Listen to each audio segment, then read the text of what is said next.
tudo posso, naquele que me fortalece. Nada e ninguém no mundo vai me fazer desistir.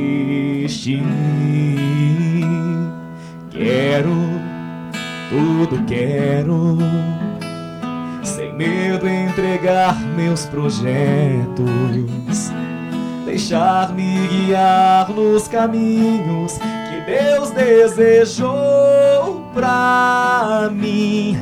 E ali está,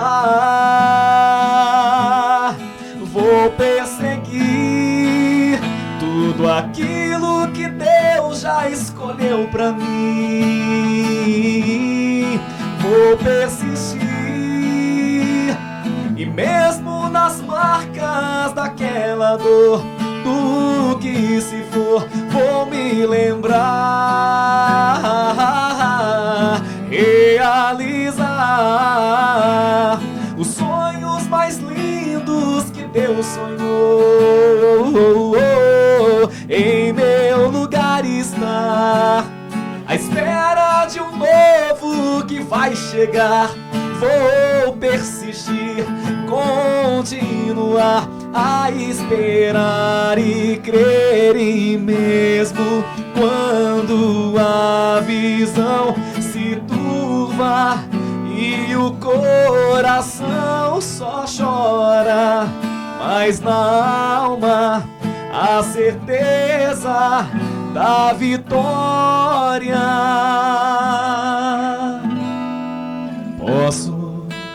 Tudo posso, naquele que me fortalece. Nada e ninguém no mundo vai me fazer desistir.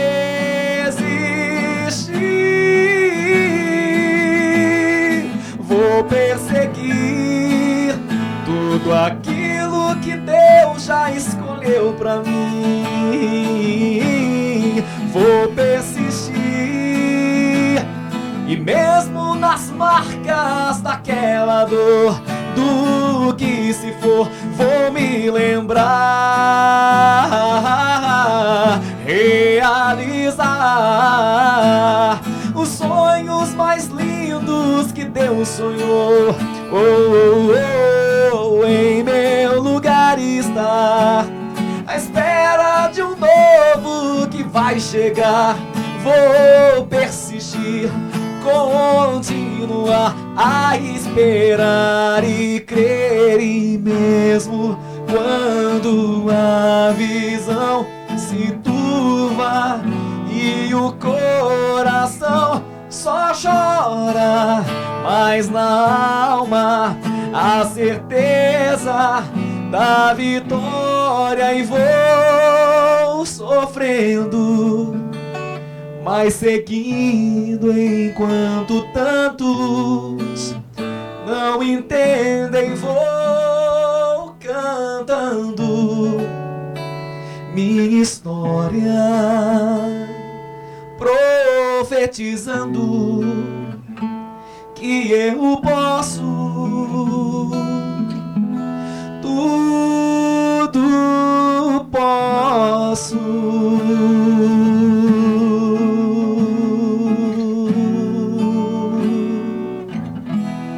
Em Jesus.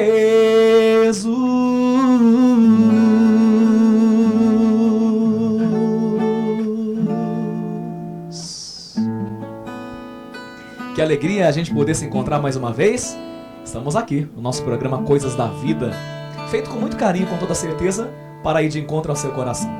Eu gosto de dizer que todo o trabalho que eu faço, todo o trabalho de evangelização que Deus me dá a graça de fazer, o trabalho de evangelização do Padre Wagner, é sempre um programa feito de coração para coração, um trabalho de coração para coração. Às vezes as pessoas me dizem assim: nossa, Padre, aquilo que o senhor falou veio de encontro àquilo que eu estava vivendo, veio de encontro àquilo que eu estava passando. Eu digo que isso acontece sim por dois motivos. Primeiro, porque sempre é uma mensagem de Deus, a palavra de Deus pregada. E quando a palavra de Deus é pregada, ela alcança os corações. E no segundo lugar, porque é um trabalho feito de coração. E o coração humano, na verdade, minha gente, os corações são muito iguais, né? Tanto por dentro quanto por fora. As nossas crises, as nossas angústias, os nossos medos não são muito diferentes. Alguns disfarçam melhor, é verdade. Eu sempre gosto de dizer, quanto maior a armadura, mais frágil o ser que habita, né? Alguns que colocam uma armadura mais potente para fazer de conta que não tem problema. Mas absolutamente todos nós temos nossas inseguranças, o medo de sermos rejeitados, o medo de sermos trocados, o medo de não sermos amados. Cada um de nós temos os nossos limites, cada um de nós tem algo na história que não saiu exatamente como nós planejávamos, que não saiu exatamente como nós queríamos, mas que nem por isso nós temos motivo de desanimar, de desistir. Por isso essa música fala: vou persistir sem desistir, a esperar e crer, mesmo quando a visão se turva. Algumas vezes, minha gente, o horizonte se turva. Algumas vezes nós não conseguimos enxergar muito longe. Isso acontece tal como quando as nuvens escurecem ou tapam o sol. Mas apesar de não podermos ver o sol, não podemos dizer que ele não existe. Com Deus acontece a mesma coisa. Às vezes nós não o vemos, às vezes nós não ouvimos, às vezes parece que nós estamos até sozinhos. Não é verdade. Não é porque uma nuvem tapa o sol que ele deixou de existir. Atrás da nuvem, que aqui significa, a nuvem aqui é a metáfora do problema, atrás do problema, atrás da dificuldade, Deus está presente ali. Nossa visão se turvou, mas nem por isso o horizonte deixou de ser belo, porque tem uma nuvem escura no caminho. Aliás, o sol sempre dissipa as trevas e sempre vencem as nuvens. Mas para isso, você precisa dar um voto de confiança para Deus. Você precisa não somente achar essa música que nós cantamos bonita, você precisa acreditar no que ela diz. E ela diz que aquilo que Deus escolheu para mim é muito melhor do que qualquer outra coisa que a vida me ofereça, do que qualquer outra coisa que alguém possa eleger para mim. Confiar que a escolha de Deus para você não é uma escolha para o fracasso. Confiar que a escolha de Deus para você é uma escolha de vitória. Muitas e muitas vezes, eu não tenho vergonha nem medo de dizer isso, o inimigo, o encardido, o demônio, muitas vezes tenta nos jogar na lama para que nós desistamos dos nossos sonhos, para que nós desistamos dos nossos ideais, tenta muitas vezes nos fazer sentir esses pensamentos de troca, esses pensamentos de rejeição, querendo fazer com que nossos sonhos morram na praia, naufraguem logo na primeira onda. Mas Deus não. O olhar de Deus para nós, minha gente, grave bem isso. O olhar de Deus para mim, o olhar de Deus para você é sempre um olhar de aposta. Sabia disso? Deus aposta em você. Por isso que muitas vezes, minha gente, quando eu encontro alguém até que desencantou-se da vida, alguém que diz assim: olha, padre, eu não acredito mais em Deus, eu respondo sempre: é uma pena, meu irmão, porque Deus acredita tanto em você, não é? Nós não precisamos acreditar em Deus para que Deus acredite em nós. Todas as vezes que você está acordando e abrindo os seus olhos, Deus está dizendo: olha, eu ainda confio, hein? Eu ainda aposto. E você? Nosso grande problema é que muitas vezes nem nós mesmos acreditamos no potencial que Deus nos deu. Nem nós mesmos acreditamos na bênção que está escondida lá na frente, tapada por uma montanha, tapada por uma nuvem, porque não podemos ver o sol. Mas não é porque você não antevê a tua vitória agora que ela não vem. Você tem que esperar, porque o melhor de Deus ainda está por vir. O melhor de Deus na tua vida ainda está para acontecer. E você tem que dizer isso comigo: o melhor de Deus na minha vida ainda está por vir, ainda está para acontecer. Esses dias eu estava vendo um testemunho bonito. Dizem ser real, mas sendo real ou não, o resultado da história é muito bonita. Diz que aconteceu numa das cidades da América Latina, aconteceu de um prédio ser incendiado, né, pegar fogo. E o pai morava com a filha pequenina, cerca de 6, 7 anos de idade. E ele foi buscar remédio e deixou ela lá segura, né? Eles moravam no segundo andar. E aí ele foi comprar o remédio, e quando ele voltou, aquele desespero, aquele vucu-vucu, aquela multidão na frente do prédio, ele falou: meu Deus, o que será que está acontecendo? Né? E aí viu aquela fumaça saindo e, desesperado, furou o bloqueio, passou por entre os bombeiros e chegou e olhou para o segundo andar, a filhinha dele lá no meio daquela fumaça, já uma fumaça tóxica, uma fumaça negra. A filhinha gritava: papai, me ajuda, papai, eu não quero morrer. E já depois de passar um certo tempo, aquela fumaça negra impedia com que a menina pudesse enxergar qualquer coisa lá embaixo. os olhos já estavam irritadiços, e ela já não conseguia mais enxergar um palmo diante do nariz. Ela gritava: papai, por favor, me ajuda. E o pai, percebendo que não tinha como mais escapar dali, e ninguém deixava que ele entrasse, aquele pai no desespero, até mesmo no instinto, ele disse assim: filhinha, pula, pode pular. E ela disse: mas papai, como eu vou pular? Eu não vejo o Senhor. Mas que coisa interessante, ele que estava ali embaixo, onde ele estava, não tinha fumaça. De onde ele estava, ele podia muito ver a janela do segundo andar. Mas de onde a menina estava, ela não podia ver nada. Então, olhando para a menina, naquela atitude de desespero de um pai que queria salvar a filha, ele disse: filha, pula. Mas eu não te vejo, papai. Ele respondeu: mas papai está te vendo, e é isso que importa.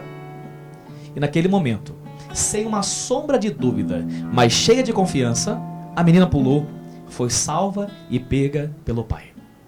O que aprender com essa história, meu irmão, minha irmã? Muitas coisas.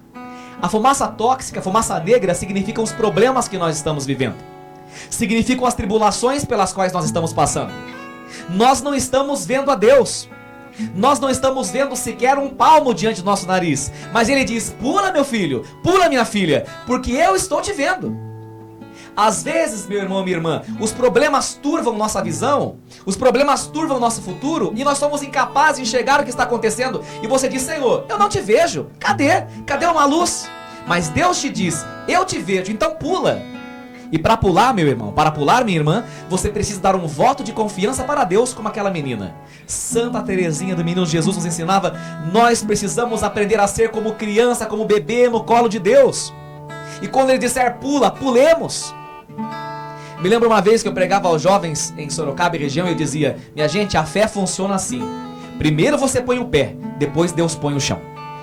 Nosso grande problema é que geralmente nós queremos ver o chão. A gente quer apalpar o chão para poder dar um passo. E com Deus as coisas não funcionam assim. Primeiro Deus fala: entra no mar, e é depois que Ele abre o mar vermelho. Você se lembra daquele episódio do Êxodo, quando o povo de Deus começou a fugir da escravidão do faraó, da perseguição, e o povo não tinha para onde correr? O que o povo fez? O povo entrou no mar, mas não esperou o mar se abrir. E quando pisou no mar, o mar se abriu. Então grave isso: com Deus as coisas funcionam assim. Primeiro você põe o pé, depois Deus põe o chão. Não é o contrário. Enquanto você esperar um chão para pisar, lamento, mas ainda não há fé, ainda não há confiança. Você tem que pular, mesmo quando você enxerga um buraco. Pulou, viu um buraco, confiou em Deus, Ele dá o chão. Mas é sempre nessa ordem. Para que você decore, eu repito: fé funciona assim. Primeiro você põe o pé, depois Deus dá o chão. Hoje Deus está falando para mim, Deus está falando para você: pula, minha filha, pula, meu filho. Mas eu não estou te vendo, papai. Não tem problema, eu estou te vendo, porque eu não saí do seu lado por um minuto sequer. Minha gente, quando nós não enxergamos nada, um palmo diante do nosso nariz, fiquemos tranquilos, porque Deus está nos vendo. E quando nós já desistimos de apostar, quando nós já desistimos de acreditar, Deus disse: você está acordado, você está vivo, porque eu ainda aposto todas as minhas fichas em você. Não desista. Vou perseguir tudo aquilo que Deus já escolheu para mim. E o que é que Deus escolheu para você? A vitória. Preste atenção no refrão dessa música, que nós vamos cantar mais uma vez. Vou perseguir tudo aquilo que Deus já escolheu pra mim. Vou persistir, e mesmo na estrada daquela dor, do que ficou, vou me lembrar, realizar os sonhos mais lindos que Deus sonhou. Em meu lugar estar, à espera de um novo que vai chegar. Vou persistir, continuar a esperar e crer, e mesmo quando a visão se turva e o coração só chora, mas na alma a certeza da vitória.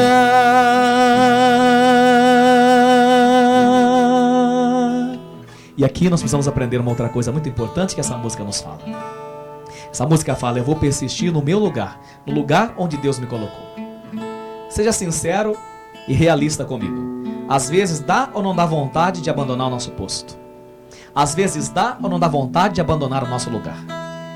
Eu me lembro de uma vez, minha gente, em que uma mulher muito santa, talvez com seus 50 anos de idade, ela me disse uma frase. Ela costumava plantar girassóis, até hoje ela planta. É professora. E essa mulher muito de Deus, muito santa, ela dizia assim: padre, com os girassóis eu aprendi uma coisa, que os livros não me ensinaram. Ela até é doutora em matemática. Ela fala: não aprendi isso na faculdade. Eu falei: o que será que essa mulher aprendeu com o girassol? E ela disse assim pra mim, ela mora aqui em Sorocaba: eu aprendi com os girassóis que é preciso aprender a florescer onde Deus nos planta. Gente, sabe, quando eu ouvi isso, eu fiquei assim, pensativo e encasquetado. É preciso aprender a florescer onde Deus nos planta. Hoje eu pergunto para você: onde é que Deus te plantou? Não foi à toa que Ele te plantou aqui. Não foi à toa que Ele te plantou aí, onde você está me assistindo, onde você me ouve nesse momento. É preciso aprender a florescer onde Deus planta a gente. Nosso grande problema é que nós somos muitas vezes como um girassol plantado no jardim de ouro no jardim do outro. Não! Para que os sonhos de Deus aconteçam em nossa vida, minha gente, nós precisamos valorizar aquilo que Deus nos deu, o espaço que Deus nos deu, o chão que Deus nos deu. Aprender a florescer onde Deus nos planta. E é aí onde Ele te plantou que você vai ser um lindo jardim, que você vai florescer. Aí sim, nós vamos aprendendo a enxergar os horizontes que descortinam pra gente. Porque, gente, eu muitas vezes falo com meus amigos, guarde bem isso, repare bem. Quando a gente passa por uma grande dificuldade, um grande problema, um grande desafio, qual que é a primeira tentação que nós temos? Fugir, escapar. Não é assim? E eu sempre digo aos meus amigos com muita caridade: a fuga sempre é covardia. Sempre. Fugir é sempre mostrar-se covarde. A fuga é sempre covardia.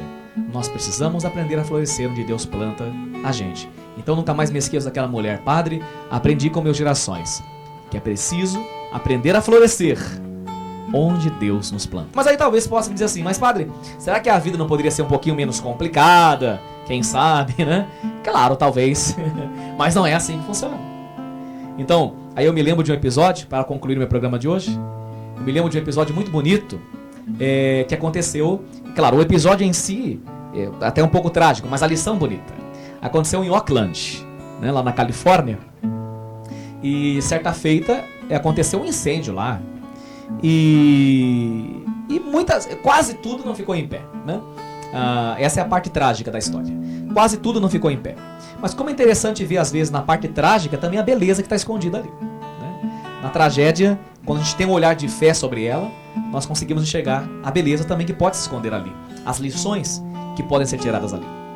E foi um dos maiores incêndios da história. Quase nenhum apartamento, nenhuma casa ficou em pé. Gente, tudo virou fuligem. Mas um primeiro morador apareceu com um coelho de porcelana. Ele falou: olha aqui, tudo se acabou, coelho de porcelana não. Daqui a pouco apareceu um outro vizinho: olha, não ficou nada, nem uma cama, nem uma geladeira, nem as paredes. Olha esse vaso, tá intacto. Do que é? De porcelana. Que coisa curiosa. Aí quando foi no final de semana, todo mundo, né, tentando reconstruir ali aquele vilarejo, a coisa bonita você vai ver já. Aí tinha uma missa no domingo. E o padre foi lá na hora da pregação. E o padre levou um vaso de porcelana. Falou: olha, na minha casa também não ficou nada. Aliás, Deus tirou, louvado seja Deus. As coisas vêm, as coisas vão. Eu sempre falo assim: eu não perco as coisas. Sabia disso? Você não perdeu uma carteira. Você não perdeu uma pessoa. Nós não perdemos coisas e nem pessoas. Elas apenas mudam de dono. Nós temos que entender isso, viu? E cumprir o ciclo da nossa vida. Vai embora, parte. Aí o padre falou assim: só sobrou esse vaso da minha casa paroquial. Era um vaso de porcelana. E o padre, olhando para as pessoas, disse assim: vocês sabem por que de tudo que sucumbiu só ficou fuligem e cinza? Sabem por que só o vaso de porcelana e os materiais de porcelana ficaram em pé? Todo mundo olhou para o padre e falou: será que o padre está doido? E o padre disse assim, por uma razão muito óbvia: porque os vasos de porcelana, por serem vasos de porcelana, já passaram pelo fogo antes. Por isso eles resistem a qualquer incêndio. São capazes de permanecer de pé. E naquele dia, o padre, iluminado pelo Espírito Santo, disse a seus fiéis: quando Deus te permite passar pelo fogo, é para que você fique em pé. Minha gente, quantas e quantas vezes na minha vida eu tenho visto pessoas que até enrolam sem Deus. Eu falo pra você sem medo de errar. Dá pra enrolar sem Deus, dá pra enrolar bem. Você vai na baladinha, vai tomar um choppzinho, pegar uma ali, pegar outra cá, tudo bem, você vai enrolando. Mas no dia em que você perder alguém muito querido, sepultar alguém que você ama, todo mundo vai fazer isso, não é? Alguém vai escapar disso? No dia que você for traído por uma pessoa que você mais confiou, no dia em que você descobrir que você realmente foi rejeitado e trocado, no dia em que você de repente receber o diagnóstico de uma notícia ruim porque a sua saúde não está bem, é aí que eu quero ver quem é homem e quem é mulher. Porque daí as baladas não resolvem, daí os chopes não dão conta, as vodkas não conseguem dar conta, não conseguem resolver. Minha gente, eu tenho visto pessoas que quando passam pelo primeiro fogaréu, e quando digo fogaréu, eu estou querendo dizer provação, não param em pé. Por quê? Não tiveram Deus, não contaram com Deus e não passaram pelo fogo antes. É por isso que São Tiago, na sua carta, há 2000 anos atrás, ele diz uma coisa na Bíblia que a primeira vez que eu li, eu falei, ué, coisa esquisita. Ele falou assim: irmãos, quando vocês passarem por grandes provações, que tenhais grande alegria. Eu falei, ué, quando passar por provação que eu fique alegre? Sim, porque a provação produz perseverança, e a perseverança produz a fé, produz a constância. Está na carta de Deus, está na carta de Deus, está na Bíblia. Então quer dizer, quando nós passamos por uma adversidade, por uma dificuldade, nós achamos que estamos sendo castigados. Não, Deus está te preparando para algo lá na frente, para que você fique em pé. Por isso que a Bíblia diz para nós de forma muito clara no Salmo 90, caiam 1000 à tua direita, 10.000 à tua esquerda, tu porém não serás atingido. Naquele incêndio, minha gente, poucas coisas ficaram em pé, somente os vasos e materiais de porcelana, porque já haviam passado pelo fogo antes. Hoje você não entende, mas amanhã você vai agradecer o fogaréu que você está passando, porque muita gente, lamentavelmente, vai cair. Vai cair, não vai resistir ao fogaréu, não vai resistir à provação, mas você permanecerá em pé. Porque você é melhor que os outros? Não, não, de forma alguma, de modo algum. Mas porque você passou pela provação sem reclamar, deixou Deus fazer de você um vaso firme, um vaso de honra, um vaso de vitória, e Deus depositar nesse vaso que é você as suas bênçãos, as suas graças. Hoje eu não tenho medo e não tenho vergonha de dizer: Deus vai fazer de mim um vaso de honra, onde Ele vai depositar suas bênçãos, suas graças e as vitórias de que necessito. Da próxima vez que passar por um grande fogaréu e uma grande provação, lembre-se dessa mensagem: Deus está me preparando para coisas maiores e melhores, e lá na frente eu vou agradecer, vou compreender. Eu agradeço imensamente o carinho da sua participação no meu programa, sempre é uma alegria poder me encontrar com você. Espero que, mesmo sendo pecador e limitado, possa ter te ajudado a entender algumas coisas e alguns incêndios pelos quais sua vida passa, porque, repito, para você gravar, Deus está te preparando com as provações de hoje para coisas maiores e melhores amanhã. Muito obrigado, um grande abraço, fique com Deus, até o próximo programa, se Deus quiser. Gráfica Panda. Soluções para impressão com rapidez e serviços de alta qualidade. Trabalhamos com impressão digital, offset e também dados variáveis. Pensou em confeccionar cartões, envelopes, folders, banners, cartazes, carnês com boletos bancários, etiquetas e muito mais? Procure a Gráfica Panda. Acesse o nosso site e conheça nossos produtos. panda.com.br. Praça 9 de Julho, número 21, no centro de Sorocaba. Gráfica Panda. Tudo para a sua empresa, da impressão ao acabamento.